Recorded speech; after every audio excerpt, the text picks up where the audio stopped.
Welcome back to Yahoo Finance. I'm Jared Blickery. Well, if you like SPACs and you like space, then we've got an ETF for you. ProcureAM CEO Andrew Chanin is here to discuss. So UFO, I've been tracking the performance of this, up 75% over the last year. Tell us a little bit about your strategy.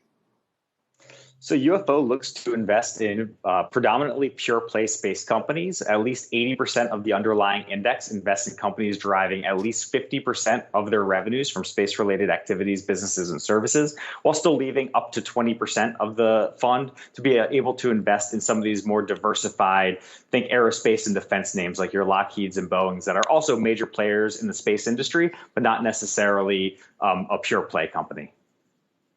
Yeah, so why don't we go into some of the details here, because space by its nature is going to be very diversified, kind of limited now, but how do you see the market for space expanding here? Because if I think about it, the total addressable market, the TAM for space is basically infinity. So we certainly think that there's a really interesting opportunity for the space industry. This year, we'll celebrate the 52nd anniversary of the lunar landing, but the space economy today looks absolutely nothing like it did 52 years ago, with roughly 80% of this economy being from the commercial side, whereas predominantly in the early days, it was almost entirely funded by governments and government agencies. But what we've just recently been witnessing is, from my perspective, the greatest investment spree that we've seen for investing in space companies. So we certainly hope that that's something that is here to stay. But I think it's being drawn in because of the opportunities that space can offer. Let's talk about some of those opportunities, specifically in the SPAC market, which we were leading off with. I think you like to say you can't spell space without SPAC, but we've also seen a number of these deals become questionable because maybe the due diligence wasn't as good as it could have been otherwise. How do you see this investment vehicle? Well, from the outset, I think it's fantastic that private companies in the space industry are able to access capital, because this has been probably one of the more difficult things for these companies to achieve. So this is showing that there is a pretty fertile environment for these companies to access capital in ways that they had not been able to before. That said, I think there was a lot of initial success with the de-SPACing of Virgin Galactic, and that showed many people, hey, there is interest for investing in space, and it's brought upon almost 9 or so different SPACs with a specific space focus.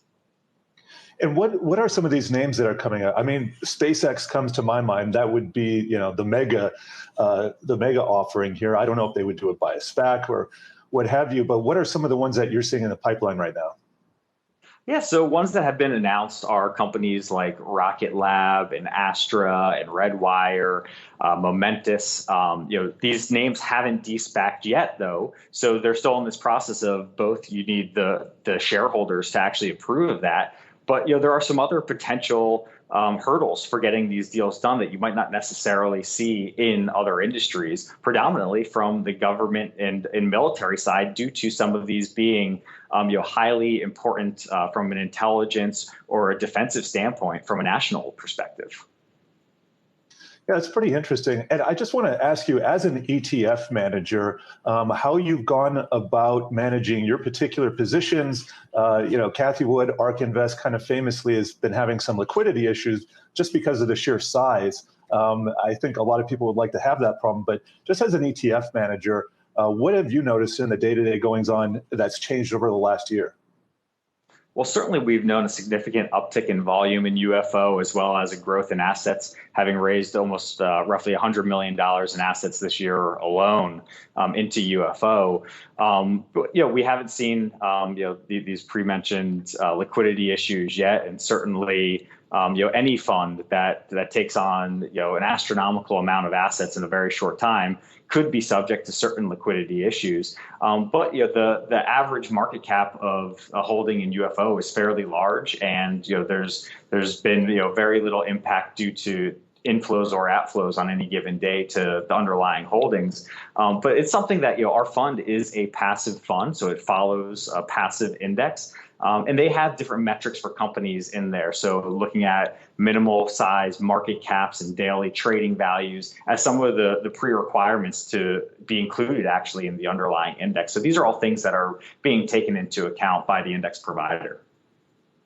Well, we have about a minute left here. I'm just wondering, have you noticed an uptick in the retail investor enthusiasm about your particular ETF or maybe others in the space kind of rising with the stay-at-home trader that we've seen over the last year?